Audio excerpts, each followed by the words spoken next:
Noticias 24. ¿Qué tal? ¿Cómo están? Buenas tardes, bienvenidos a las noticias, 7 de la tarde con un minuto. La jornada, por supuesto, ha estado marcada por varios hechos noticiosos, probablemente la detención del ex subsecretario del Interior, Manuel Monsalve, lo más relevante. Queremos precisamente hablar sobre aquello y también, por cierto, sobre la agenda de seguridad que ha estado impulsando el Ejecutivo. Estamos con la senadora del Partido Socialista, presidente también del colectivo, que han tenido esta reunión para agilizar precisamente esta agenda legislativa en el Congreso. Antes de conectarnos con Paulina Doanovich, le reitero lo que ha ocurrido durante la jornada. Manuel Monsalve fue detenido por la PDI. Va a ser formalizado durante la jornada de mañana por la denuncia de violación en su contra. Detectives de la Brigada de Delitos Sexuales llegaron hasta el domicilio de las autoridades de Viña del Mar, lo trasladaron, por supuesto, por orden emanada del séptimo juzgado de garantía de Santiago y va a ser formalizado durante la jornada de mañana. Ya estamos con la senadora del Partido Socialista, Paulina Doanovich, a quien saludamos de inmediato. Paulina, ¿cómo le va? Buenas tardes y gracias por conectarse con nosotros a esta hora. ¿Cómo le va? Hola, muy buenas tardes, que no escuchaba, estaba acomodando la cámara, perdón. No, pero ahí ya estamos conectados. A ver, no, sí está perfecto. Ahí sí. Ya, senadora, Ya. bueno, primero naturalmente está de fondo, del telón de fondo, toda la discusión a propósito de el tema de seguridad, la agenda que ha tratado de impulsar el Ejecutivo, cómo esta está teniendo respuesta en el Congreso, pero naturalmente la noticia de la jornada tiene que ver con la detención del ex subsecretario del Interior, Manuel Monsalve, y evidentemente se habían acumulado algunas críticas a propósito de la tardanza. Primero, desde su colectivo, el Partido Socialista, donde militaba el ex subsecretario y que fue expulsado, ¿cómo calibran esta determinación del juzgado que finalmente lo deja en prisión para ser formalizado? Bueno, mire, lo hemos dicho, nosotros tomamos prontamente una decisión desde el Partido Socialista el mismo día que se conocieron los hechos públicamente y que nosotros también tomamos conocimiento. Fuimos muy críticos y claros en la situación, en señalar en que aquí tenía que funcionar la justicia sin ningún tipo de privilegios procesales. Y es lo que estamos viendo hoy día. De la misma manera, el mismo día se suspendió la militancia de Manuel Monsalve y a los pocos días, incluso habiendo él renunciado, nosotros procedimos a expulsarlo porque estimamos que los hechos que son de público conocimiento van en contra de lo que es la conducta de un militante nuestro y por lo tanto, más allá de que efectivamente se establezcan las responsabilidades penales como debe ocurrir, nosotros ya tomamos una determinación. Todo esto de la tardanza o de los comentarios no nos compete a nosotros ni a mí pronunciarnos porque yo creo que aquí tiene que estar la justicia actuando como corresponda. La Fiscalía tiene la investigación en sus manos y son ellos los que tienen que finalmente ver en qué momento recaban todos los antecedentes, cómo conducen la formalización. Y entiendo que tendrá que ser llevado a tribunal como corresponde dentro de las 24 horas siguientes a su detención.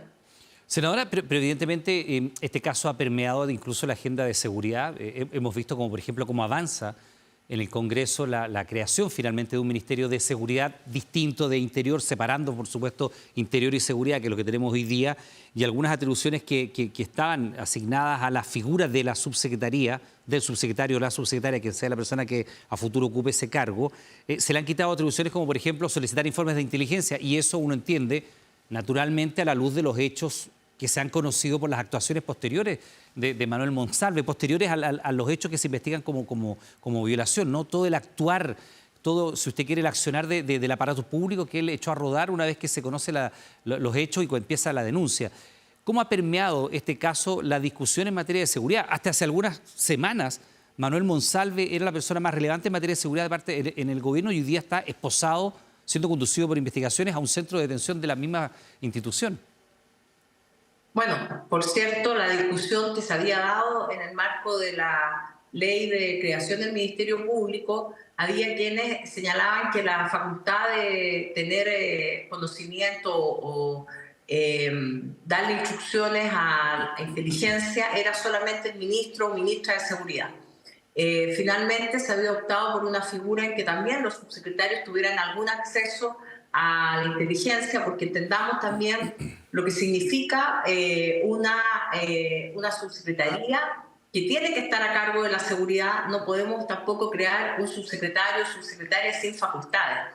Evidentemente, los hechos que hemos conocido de un mal uso de la ley de inteligencia eventual Yo no sé si es constitutivo de delito o no, porque eso lo tiene que decir la justicia, pero evidentemente que usar el aparato estatal para fines personales no es algo que esté permitido, de manera tal que lo que hicimos en la discusión del Ministerio, que la terminamos y la aprobamos antes de ayer en la Comisión Mixta de Seguridad, fue precisamente derivar a la ley de inteligencia todo lo que tiene que ver con el tratamiento de los informes, con quién los solicita, cómo se tratan, cuáles son los documentos que son secretos, aquellos que son reservados, de aquellos que son públicos. Todo ese tratamiento se lo estamos entregando a otra ley, que es la ley de inteligencia, porque es una ley particular, especial, que está siendo además tramitada en paralelo con el Ministerio de Seguridad, de manera tal que no nos parecía como una buena técnica legislativa tratar una parte en este lado y otra en la otra ley. Senadora, todo va a quedar regulado en la ley de inteligencia. Déjeme preguntarle por eso, pero cuando porque usted está además en la comisión y hay otra indicación que ya le vamos a preguntar sobre la expertise que debería tener la persona que ocupe ese cargo, que se pide una cierta expertise en materia de seguridad, 3 años y 6 años de alguna manera de gestión pública. Pero primero sobre esto, cuando ustedes tienen en mente esta discusión y le quitan estas atribuciones a la o el subsecretario, a la figura, ¿tienen en mente lo que ocurre con Monsalve?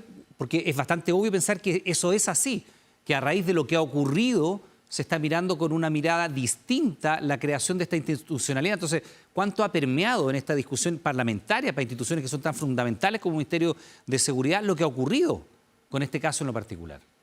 Por supuesto, si uno tiene que aprender de las cosas, seríamos necios de no tomar un ejemplo como el que hemos vivido y no aplicarlo a lo que es la normativa. Pero lo que no podemos hacer tampoco es, a partir de un caso particular que está siendo investigado por la justicia y que, por cierto, tendrá que ser castigado de la manera que corresponda en el evento de que sea constitutivo de delito, lo que no podemos hacer es crear un ministerio sin facultades. Entonces, por eso digo, lo hemos trasladado a la ley de inteligencia, que es la ley que va a tratar toda la forma en que se solicita la documentación, los informes, cómo se tratan. Por ejemplo, yo fui subsecretaria para las Fuerzas Armadas. A mí me llegaban informes que eran secretos, otros que eran reservados y otros que eran públicos. El deber del funcionario público, en este caso yo como subsecretaria en su momento, si me llegaba un documento secreto, era mantenerlo en reserva, tenía una caja fuerte para ese efecto, no se lo podía entregar a mi secretaria. Hay toda una normativa de la cual uno se hace responsable porque constituye un delito entregar un documento secreto. Entonces, a partir de una situación grave como la que hemos vivido, por cierto, tenemos que tomar lecciones, pero también tenemos que entender que estamos creando una nueva institucionalidad para un momento complejo del país en materia de seguridad y que no podemos tampoco crear subsecretarios que no tengan ningún tipo de facultades en materia de seguridad, porque sería todo un contrasentido. Senadora, a propósito de la creación de esta figura del Ministerio de Seguridad, que está dentro de la agenda que ustedes también conversan hoy día con la ministra Toá, cuya figura ha sido bien cuestionada, no solo desde la oposición, que es lo que uno esperaría en este ejercicio democrático de críticas entre gobierno y oposición, es lo más lógico, ¿no? También desde el oficialismo se ha mirado con un ojo bastante crítico el actuar de la ministra Toá, y ya vamos a entrar a eso, pero dentro de esta creación del Ministerio de Seguridad y la figura del subsecretario, también se pide, porque es el brazo más operativo del control de la seguridad, que sea una persona que tenga expertise, y una expertise muy concreta en temas de seguridad y también una expertise en el uso del aparato público, 6 y 3 años respectivamente. ¿Eso restringe bastante el universo? ¿A qué tipo de figura se apunta con estos requisitos? No, esa discusión se dio para los CEREMI, para los encargados regionales. Aquí había quienes no querían tener un CEREMI, querían tener una figura distinta, se habló de ponerle comisario. Nosotros tenemos una institucionalidad a lo largo del país donde el delegado presidencial, regional o provincial es quien conduce el aparato público a través de los CEREMI, ¿cierto? Se agrega, en este caso, un CEREMI de seguridad. Porque hoy día el Ministerio del Interior no tiene CEREMI, tiene delegados. Tiene un delegado regional y delegados provinciales. Se agrega entonces la figura de un CEREMI de seguridad, que es el que va a tener que resguardar, promover y controlar el orden público en la región a través, por supuesto, de las policías. No lo hace personalmente ni con sus equipos, sino que a través de las policías, porque es el superior jerárquico de las policías.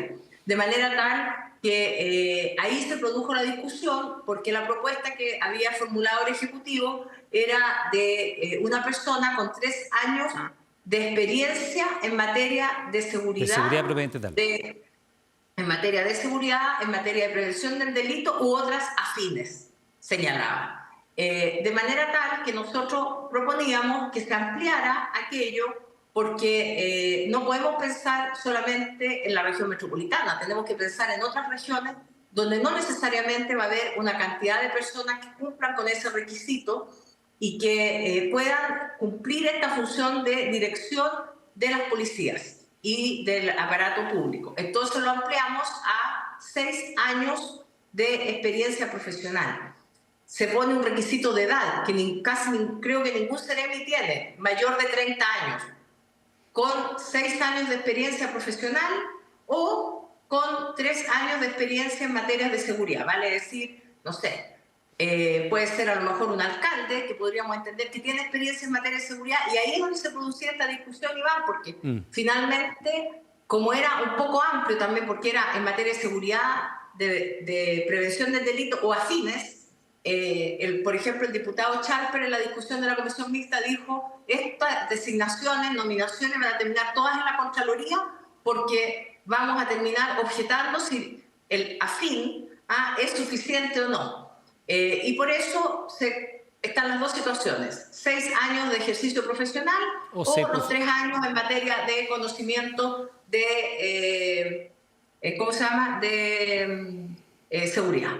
Senadora, ustedes hoy día como senadores socialistas se reunieron con la ministra Toá. Es bastante obvio que una parte muy importante de su atención, tanto la de ella, la del presidente Boric, la del subsecretario Cordero, al margen de que el país sigue funcionando y siguen haciendo su trabajo, nadie piensa que el país está paralizado, pero es bastante obvio también que una parte muy importante de la atención y de la ocupación de las 3 autoridades que yo les señalo han estado en función de lo que estamos viendo mientras nosotros conversamos. Usted y yo hablamos y estamos viendo la imagen del ex subsecretario Monsalve esposado dentro del cuartel de investigaciones. De hecho, hoy día el presidente se refirió a esa materia, hoy día el subsecretario Cordero se refirió a esa materia, y yo me imagino que usted también es parte del análisis que se hace quizás puertas adentro en su condición de senadora socialista con la ministra Toá.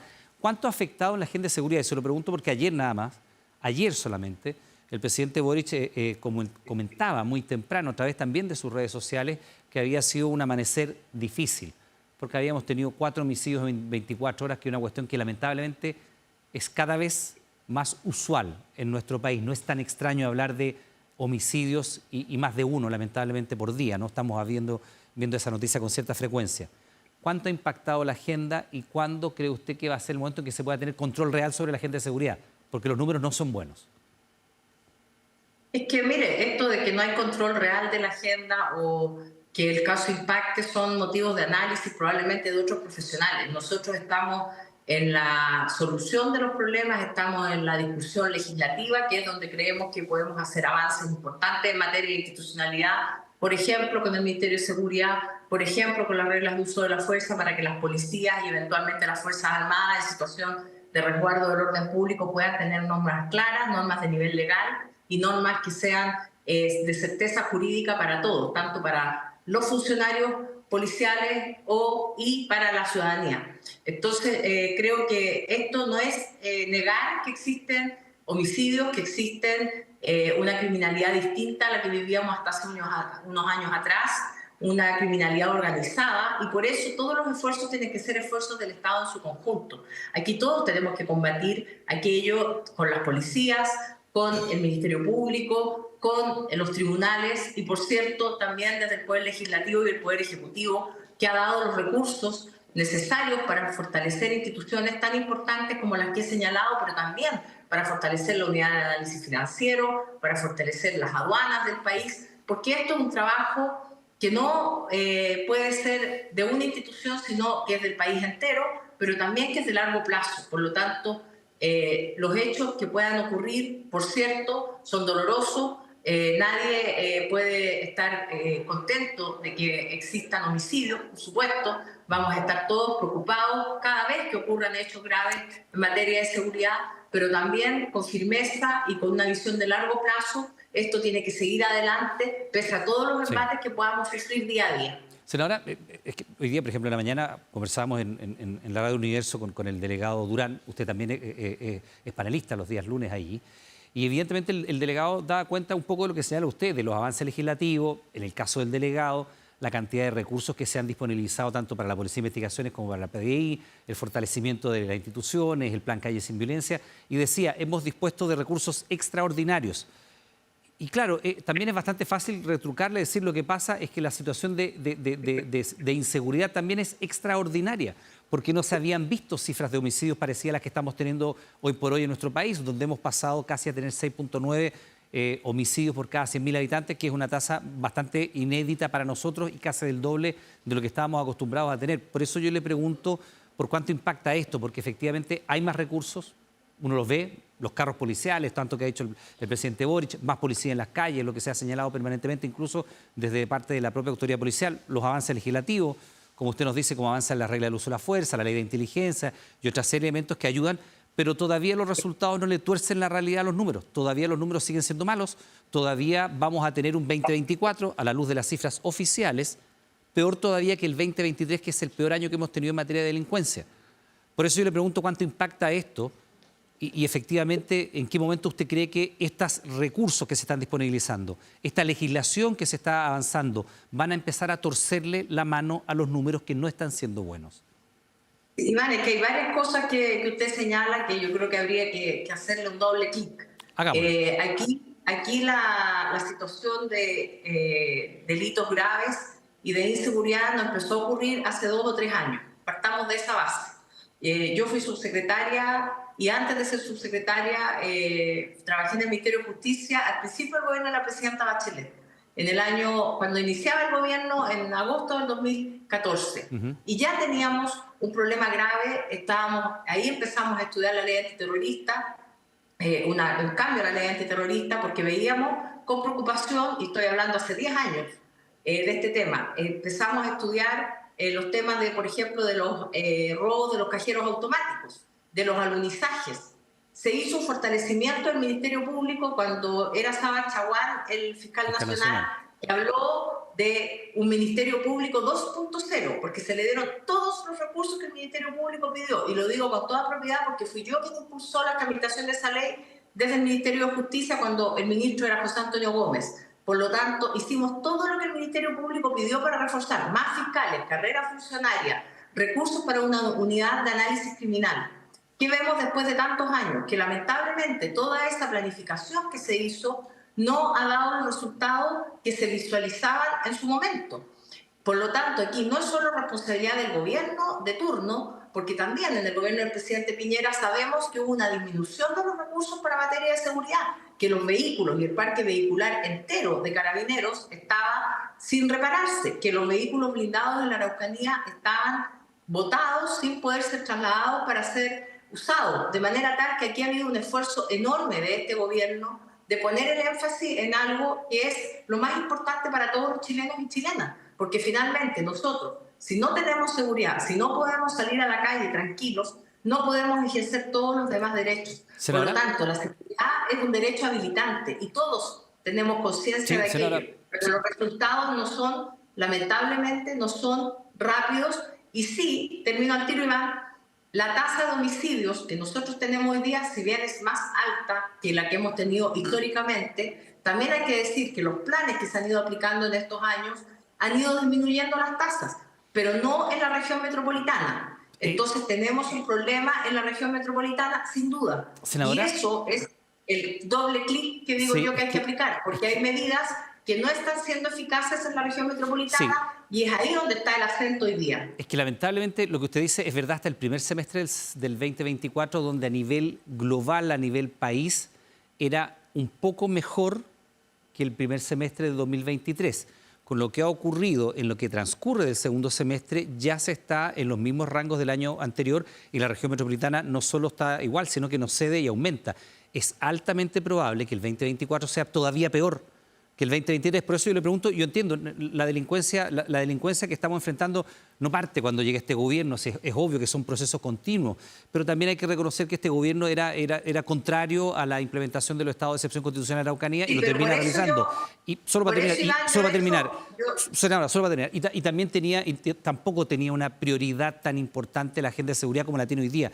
Por eso yo le preguntaba, y a ver si me ayuda con la respuesta, ¿Cuándo, en qué plazo cree usted que estas medidas que son extraordinarias, porque hay que reconocerlo, que hay más recursos, que se avanza legislativamente, que se está creando institucionalidad nueva, nadie podría desconocer todo aquello? Si la pregunta es, ¿cuándo todas estas medidas que son extraordinarias comienzan a torcer la realidad de los números que son más extraordinarios todavía? No sé si me entiende. Son peores todavía. Bueno, por eso yo rebobinaba un poco a 10 años atrás para no hablar del gobierno anterior, porque si no se va a estimar que estoy hablando solo del presidente Piñera. Voy a decir el cassette, pero algo muy viejo. Llegó hasta Bachelet.